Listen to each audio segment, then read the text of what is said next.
വന്ദേ മാതരം കേൾക്കുമ്പോൾ ഓരോ പൗരനും രോമാഞ്ചം കൊള്ളേണ്ട വരികൾ. എന്നാൽ ഇന്നത്തെ ഇന്ത്യയിൽ നമ്മുടെ ദേശീയ ഗീതം യഥാർത്ഥ രാജ്യസ്നേഹത്തിന്റെ പ്രതീകമാണോ, അതോ ഒരു വലിയ വിഭാഗം ജനങ്ങളെ വേട്ടയാടാനും അടിച്ചമർത്താനുമുള്ള വർഗീയ ആയുധമായി മാറിയിരിക്കുകയാണോ? സുജലാം സുഫലാം എന്ന് തുടങ്ങുന്ന ആദ്യ വരികൾ നമ്മുടെ നാടിന്റെ പ്രകൃതി ഭംഗിയെ വാഴ്ത്തുന്നതാണ്. എന്നാൽ ഗാനത്തിന്റെ തുടർന്നുള്ള വരികളിൽ മാതൃഭൂമിയെ സാക്ഷാൽ ദുർഗാദേവിയായും സരസ്വതിയായും സങ്കല്പിച്ച് പൂജിക്കുന്ന വരികളുണ്ട്. ഏകദൈവ വിശ്വാസികളായ ലക്ഷക്കണക്കിന് മനുഷ്യരോട് അവരുടെ അടിസ്ഥാന വിശ്വാസത്തിന് വിരുദ്ധമായ ഒരു ഗാനം പാടാൻ നിർബന്ധിക്കുമ്പോൾ അവിടെ ജനിക്കുന്നത് രാജ്യസ്നേഹമല്ല, മറിച്ച് പരമത വിദ്വേഷമാണ്. ഏറ്റവും ഒടുവിലായി വന്ദേ മാതരവുമായി ബന്ധപ്പെട്ട് കേരളത്തിലും വലിയ വിവാദങ്ങളുണ്ടായി. എന്താണ് യഥാർത്ഥത്തിൽ വന്ദേ മാതരവുമായി ബന്ധപ്പെട്ടുണ്ടാകുന്ന പ്രശ്നങ്ങളുടെ കാതൽ? അതിന് നമ്മൾ ദേശീയ ഗീതം എഴുതപ്പെട്ട സാഹചര്യം പരിശോധിക്കണം. ബങ്കിം ചന്ദ്ര ചാറ്റർജി 1882 എഴുതിയ ആനന്ദമഠം എന്ന നോവലിലാണ് വന്ദേ മാതരം ഉള്ളത്. ചരിത്രപരമായി നോക്കിയാൽ ബ്രിട്ടീഷുകാരേക്കാൾ ഉപരിയായി മുസ്ലിം നവാബുമാരെ വില്ലന്മാരായി ചിത്രീകരിക്കുന്ന, കൃത്യമായി പറഞ്ഞാൽ മുസ്ലിം വിരുദ്ധത ആരോപിക്കപ്പെട്ട ഒരു നോവലാണിത്.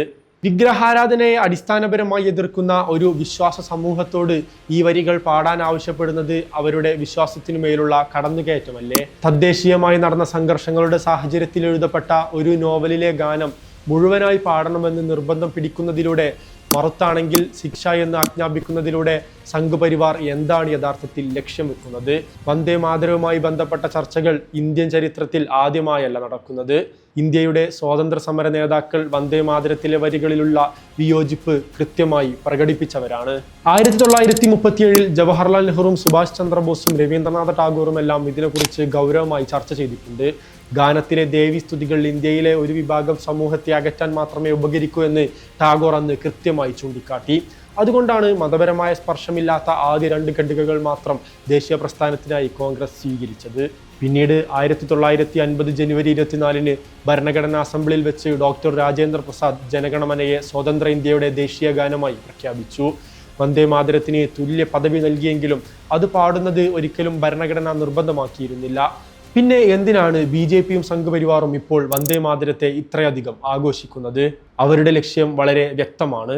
നമ്മുടെ ദേശീയ ഗാനമായ ജനഗണമനയേക്കാൾ ഉപരിയായി വന്ദേ മാതരത്തെ പ്രതിഷ്ഠിക്കാൻ അവർ ബോധപൂർവം ശ്രമിക്കുന്നു. കാരണം ജനഗണമന പാടുന്നത് ഇന്ത്യയുടെ വൈവിധ്യങ്ങളെക്കുറിച്ചാണ്. പഞ്ചാബും സിന്ധുവും ഗുജറാത്തും ഉൾക്കൊള്ളുന്ന നാനാർത്ഥത്തിലേകത്വം എന്ന വലിയ ആശയത്തെ ഉൾക്കൊള്ളുന്നതാണ് ജനഗണമന.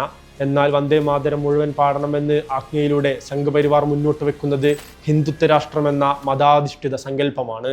വന്ദേ മാതരം പാടാത്തവരെ പാകിസ്ഥാനിലേക്ക് പോകുമെന്ന് അവർ ആക്രോശിക്കുന്നത് രാജ്യസ്നേഹം കൊണ്ടല്ല, മറിച്ച് ന്യൂനപക്ഷങ്ങളെ നിരന്തരം ഭയപ്പെടുത്താനും അവരുടെ കൂറ് ചോദ്യം ചെയ്യാനുമുള്ള കൃത്യമായ രാഷ്ട്രീയ അജണ്ടയുടെ ഭാഗമാണ്. സമകാലിക സമൂഹത്തിൽ ജനങ്ങളെ വിഭജിച്ച് വോട്ട് നേടാനുള്ള ധ്രുവീകരണ ആയുധം മാത്രമാണ് ഇന്ന് ഈ ഗാനം. ഇത്തരത്തിൽ ഒരു മതാധിഷ്ഠിത ഗാനം പൗരന്മാരുടെ മേൽ അടിച്ചേൽപ്പിക്കുന്നത് നമ്മുടെ ഭരണഘടനയോടുള്ള പരസ്യമായ വെല്ലുവിളിയാണ്. അതുപോലെ ആർട്ടിക്കിൾ 19(1)(a) നൽകുന്ന അഭിപ്രായ സ്വാതന്ത്ര്യത്തിൽ തന്റെ മനസാക്ഷിക്ക് വിരുദ്ധമായ ഒരു കാര്യം പറയാതിരിക്കാനുള്ള സ്വാതന്ത്ര്യവും ഉൾപ്പെടുന്നു. 1989 പ്രസിദ്ധമായ ബിജോയ് ഇമാനുവൽ കേസിൽ സുപ്രീം കോടതി ഇത് അടിവരയിട്ട് പറഞ്ഞിട്ടുണ്ട്. മതവിശ്വാസത്തിനെതിരാണെങ്കിൽ ദേശീയ ഗാനം പോലും പാടാൻ ഒരാളെ നിർബന്ധിക്കാനാവില്ല എന്നാണ് രാജ്യത്തിന്റെ പരമോന്നത നീതിപീഠം വ്യക്തമാക്കിയത്. അങ്ങനെയെങ്കിൽ ഒരു ദേശീയ ഗീതം പാടാൻ എങ്ങനെയാണ് പൗരന്മാരെ നിർബന്ധിക്കുക? മതേതരത്വം എന്ന ഭരണഘടനയുടെ അടിസ്ഥാന ശിലയാണ് ഇത്തരം അടിച്ചേൽപ്പിക്കലുകളിലൂടെ തകർത്തെറിയുന്നത്. രാജ്യസ്നേഹം എന്നത് ഗവൺമെന്റ് സർക്കുലറുകളിലൂടെയോ തെരുവിലെ ഭീഷണിയിലൂടെയോ ഉണ്ടാക്കിയെടുക്കാൻ കഴിയുന്ന ഒന്നല്ല. അത് ജനങ്ങളുടെ ഉള്ളിൽ നിന്നും വരേണ്ടതാണ്. ഒരു ഗാനം രാജ്യത്തെ ജനങ്ങളെ ഒന്നിപ്പിക്കുന്നതിനു പകരം അവരെ വിഭജിക്കാനും വേട്ടയാടാനുമുള്ള ആയുധമായി മാറുമ്പോൾ അത് രാജ്യത്തിന്റെ സംഗീതമല്ലാതാകുന്നു, മറിച്ച് ഭൂരിപക്ഷ വർഗീയതയുടെ കാഹളമായി മാറുന്നു. ആ കാഹളങ്ങളെ നമ്മൾ തിരിച്ചറിഞ്ഞേ മതിയാകൂ.